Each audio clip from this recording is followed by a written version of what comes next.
As CNN seeks to reinvent itself amidst flatlining ratings, viewers unhappy with the network's rebrand voiced their dissatisfaction this week, causing the hashtag #BoycottCNN to trend on Twitter. One jaded CNN viewer tweeted, quote, "Good morning to everyone who agrees that if CNN has consciously decided to push Republican positions, it's time to boycott CNN. I'm watching MSNBC exclusively now." Joining us now to weigh in on the network's growing pains is host of the Katie Halper Show and co-host of Useful Idiots podcast, Katie Halper. Welcome. Hi, welcome. And that, of course, was Brooklyn Dad Defiant, who is a paid, compensated, what's the non-offensive term for troll?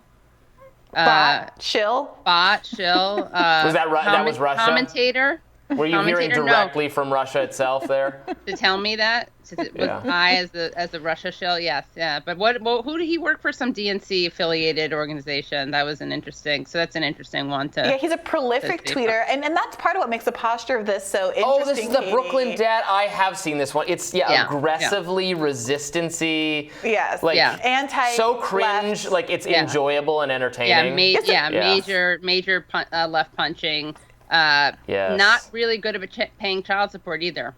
Oh, Katie. Well, look, this is the first flag in his Twitter bio, the Ukraine flag. Not surprised. to a T, but look, Katie, this is what's so interesting for people who see the left as a monolith to understand the posture here. Because in some ways, CNN is being pushed to the left by people who are only maybe marginally to the left of the coverage that's being offered there from our perspective, people who think of MSNBC as the height of what should be progressive coverage, working class coverage of the United States of America.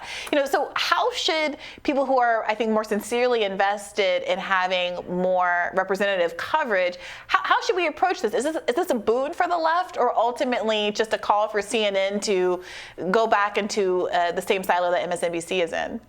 Yeah, I mean, I think it's an interesting example of how, once again, the terms left and right can be kind of limiting, and what does the left mean? But just for context, in terms of what happened specifically here, so CNN was bought out by Discovery, which is now Warner Brothers Discovery, and Discovery's leading individual shareholder and board member is John Malone, who's a libertarian. He is a Trump donor. He is a Fox News fan. And he actually said in an interview, he said, "I would like to see CNN evolve back to the kind of journalism that it started with and actually have journalists which would be unique and refreshing. Fox News, in my opinion, has followed an interesting trajectory of trying to have news. I mean, some actual journalism embedded in a program schedule of all opinions." So that's the new ownership, basically, right? Now, Discovery's CEO is David Zaslav. And he has said that he wants CNN to be different from quote-unquote advocacy networks. Now, CNN's new president, Chris Licht, had told the staff, his staff, to stop using the term "the big lie" to describe Trump's lie that the election was stolen. And the New York Times reported that Licht told staff he wanted to book more Republicans and conservatives on political shows to offer a wider range of viewpoints. Note, by the way, it's not that he wants to actually book any actual progressives, but that's another point. The AP reported that Licht made it known internally he's not interested in conflict between CNN and Fox News on the network. And the CNN New Day anchor, Breonna Taylor, had attracted attention for detailed critical pieces on Fox, but they have stopped since Licht took over. So this all kind of came to a head for a couple of reasons, but one of the big things that happened is that Brian Stelter and his show Reliable Sources was canceled. And the ratings weren't that great, but they were actually better than other shows on the network. So it probably was not about the ratings. And this is something that there's a good op-ed in The Guardian by Robert Reich, which says some stuff that I don't agree with all of it, but I agree with some of it. And he points out that this wasn't a commercial decision. And Stelter was, to be fair, he was frequently critical of Fox. He also was critical of CNN. He did really, and their move to oust Zucker, who was the president before Licht, and he really raved about Zucker. It was a little weird, talked about how Zucker would go to war for people and was a big heat shield. But anyway, he wrote in his newsletter that Malone's comments about Fox, quote, stoked fears that Discovery might stifle CNN journalists and steer away from calling out indecency and injustice.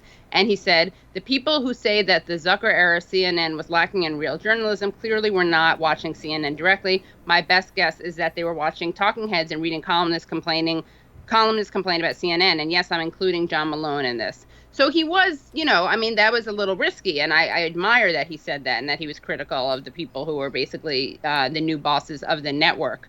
And he was critical of Trump and he was critical of CNN. But he also, we should be clear, was not a very critical in general voice. He was, he pushed Russiagate. He was pro-war. He was, very much supportive of the Biden administration. Now, I do think that this new leadership of CNN means that the network is moving even more to the right. But we should also acknowledge that CNN has a pretty disgraceful recent history. Ironically, they played a huge role in promoting Trump with tons of free airtime. There are these famous examples of pathetic examples of CNN cutting from a Bernie speech. To be fair, so did other networks, but they cut from a Bernie speech to go to Trump's open, empty podium. Mm-hmm. He wasn't there, but they wanted to make sure they were there before he got there, I guess. They also, instead of CNN, instead of broadcasting a Hillary Clinton speech on unions, they were at Trump's empty podium. And Trump himself said, I get better press from CNN than I do Fox. Now, there are other examples of CNN being egregiously unethical, as we probably know. Donna Brazile, who was a CNN regular, gave the Clinton campaign debate questions ahead of time. There was a very bad anti-Bernie bias. There was even a protest called Occupy CNN because it was so terrible. And so now we have this boycott CNN hashtag that's gone kind of viral. But what's interesting is that a lot of people are pledging their undying loyalty to MSNBC. And MSNBC, ironically, for people who claim to be left, MSNBC has basically created a RNC to MSNBC pipeline, right? So who do you have at MSNBC? You have Joe Scarborough, who's a host, who is a Republican congressman. You have Nicole Wallace, who was the White House communications director for George W. Bush. She was also an advisor for the John McCain campaign. Regular guests include Iraq War architects like Bill, Crystal, David Frum. McCain campaign manager Steve Schmidt is on regular. Jennifer Rubin, who's a reactionary Islamophobe, whose column at the Post is called Right Turn. So what these people have in common with these are some not terrific sort of people. And Jennifer Rubin either. Is the most widely mocked opinion writer on planet Earth. Right? Yeah. She's the Washington Post conservative, but her stuff. She is more effusively praising of the Biden administration than like the Biden press secretary. It's just every one of her columns is another beautiful, brilliant move by our perfect president.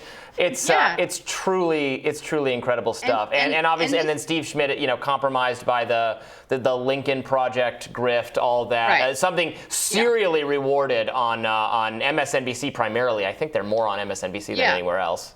And what this speaks to is that this isn't about left-right. It's about how much you actually and actively hate Trump. I mean, that's a metric that's relevant, but it's not the only metric. And this is the thing that joins all these people together. And, Jennifer Rubin is someone who called Obama racist, was very anti-abortion and a very vitriolic in her descriptions of Barack Obama. So it's interesting. But basically what this comes down to is that MSNBC, like CNN, all of these places, they suffer from a really pro-war bias and a really corporate bias. And MSNBC fired Phil Donahue because he was critical of the Iraq War, even though he was doing great in ratings. They told Jesse Ventura, who they were going to have a show with, that he couldn't criticize the Iraq War, so he didn't do the show. They fired Ed Schultz, who was one of the people who actually talked to Bernie Sanders. They were notorious in their anti-Bernie bias. And this boycott, what this does is it kind of whitewashes, I think, the rest of corporate media, because I think it's right to point out the kind of creeping right-wingism of CNN, but it's also important to say that this attempt to be fair and balanced and centered, the center is not the center of the country, it's the center of the Beltway, right? Or it's the center of Wall Street.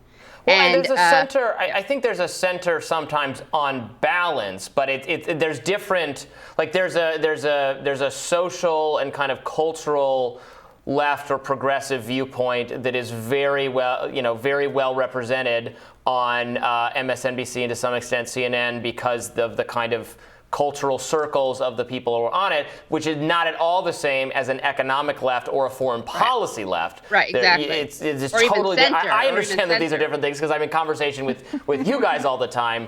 But that's something that others on the right kind of admit. They go, oh yeah, it's so far left. It's left in an Elizabeth Warren sense, but it's left in a cultural sense. It's not left at all on foreign policy, and it's not actually left in the way that a lot of working class people care about.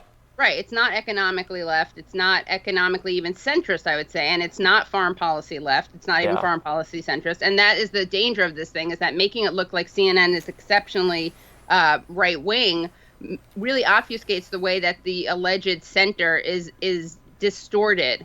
And we can't have the center be a place where you have, like, you know, Joe Scarborough yucking it up with Mayor Eric Adams. And I think this out of touchness and this kind of, oh, we're all socially progressive and on cultural issues, which I think is good, but while totally being blind to the way that Americans are suffering and people in other countries are suffering because of our foreign policy, people are suffering here and abroad because of our foreign policy and economic policies, that kind of out of touchness and that kind of like chummy cocktail circleness is really a beltway insider approach to the news and corporate media that is so alienating to people, I think makes the conditions for another Trump, ironically. Yeah, and actually, even though I obviously support, you know, most of the kind of cultural, social agenda on those kinds of shows, I do think that really emphasizing those kinds of things at the same time that you demonstrate a real indifference to populist economic issues, to anti-interventionism, to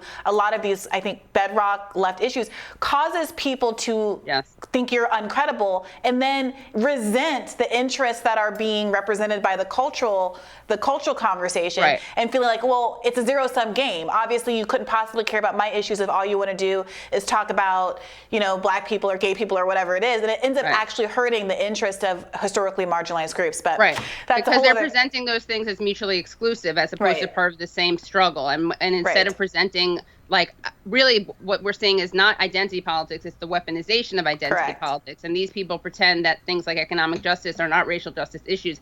Obviously they are. And they are, as you're saying, they're creating a false dichotomy. And this is really dangerous because it alienates people and we are creating more potential Trump supporters. So that's but CNN, if you want to make your show better and less right wing, or you want to have more diversity, there are people you could hire. I mean, I have my own shows, but I'm also willing to take on more you stuff. Heard it here first. I'm located in New York City. You don't have to pay to put me up or any travel or anything. So yeah. Katie Halper is available CNN. Everybody co-opt the hashtag and say hire Katie Halper. Katie, thank you as always for joining us here on The Hill. Thanks for having me. And we'll have more Rising for you after this.